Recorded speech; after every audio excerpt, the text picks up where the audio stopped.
Abo. Yes, Waria. You know what day today is? What? It's my birthday. I turned 18. MashaAllah, Waria. Tomorrow we are going to Nikah. Nikah for who? Yours, Abba Hussein. These Allah. all payments you need to pay. And Abdi Malik in Somalia. He wants to buy a house, build a farm, and he wants to buy camels and lamb. You need to pay $7 million by next week, inshallah. Abo, I don't want to work. I want to study. When I was your age. School, I did. Football, I play. Work, I went. Shuqansi every night. And you just want to go school. I just want to go to school, and by the way, I will move out. Excuse me, where is the drinks? Here, Waria. Where's the drinks? What drink? Alcohol? No, soft drinks. Soft? Yeah. But I don't have time. I need to go pay Asr. Before 10 minutes I come. Inshallah. What? Excuse me, how much is this drink? Abba, I will say. It's 10 euros. 10 euros for this, very expensive. What do you think? I put the price? Go, government take money. I take your money. Abba, I will say. What do you mean? This is bad, expensive. Steal this. Astaghfirullah. Are you stealing, Waria? No. I'll call the police and tell you Abba as well. No, Babu. Give it to me. Okay. I will not call this time. Okay. Waria, don't steal. Haram. Keep pushing. Excuse me, do you sell pork here? What is pork?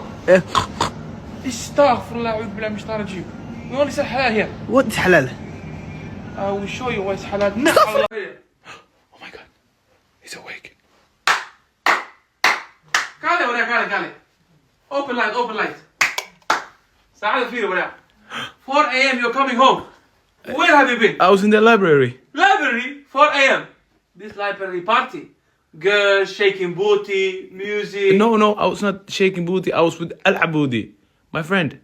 Waria, you coming 5 a.m., 4 a.m. at home. Is this hotel? No. I know what to do with you, Waria. What? These bags, we are going to Dubai. Dubai, yes. We are going to Mogadishu. Yunus. Abo. Yunus, I want this tracksuit. Hey, what tracksuit? This tracksuit, Abo. La ilaha illallah Muhammad Rasulullah. Central C. Zina. You want to do zina? La ilaha illallah Muhammad Rasulullah. So you want to support this local rapper, but you don't want to support the local mosque. Give $2 sadaqah. Listen, Waria. Central C, Central B, Central Me. I will make you Central T. Abo, you know what? For this. Hey. How can I be homophobic? My bitch is gay. Bitch. Ha. Waria. What are you doing? Abo, I have depression and anxiety. La ilaha illallah Muhammad Rasulullah. Our neighbor, his son, millionaire, taka computer, he do stuff. His other son, sell drugs. At least he do something. This boy, social depression and anxiety. Me, when I was your age, 20 kilo of berries Abba gave me. And I go to sell to the house. Kilo berries, $1. Kilo berries, $1. This social depression, anxiety.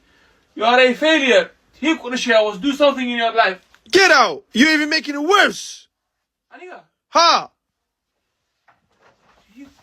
Have you told your dad already about us? Of course I have. Are you sure? Yeah, Are you sure? Yeah, of course. Is that your dad? Yusuf! No, I want to meet him. Who is it? She is my friend. girlfriend. Allah la ilaha illallah Muhammad Rasulullah. He could share what's now. When we go home, Abba will say, girlfriend, you will never marry white girl. Do you understand me? And you will never marry my boy. You are white, Adan. He could share what's I love her. what you know about love, Waria?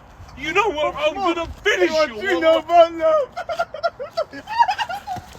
No. Abu, Hey, Waria. I'll get married. Alhamdulillah. Qabil. Abu, there's no Khabir. She's Swedish. Adan. Yeah. أنا Adan إيش يا Waria. Abu, if it ain't Adan, it ain't Ma'an. If it's Madu, Abu is Madu. Waria, Wait. Adan, Madu, Abu. Abu, I love her. Love Like, كيف كل شيء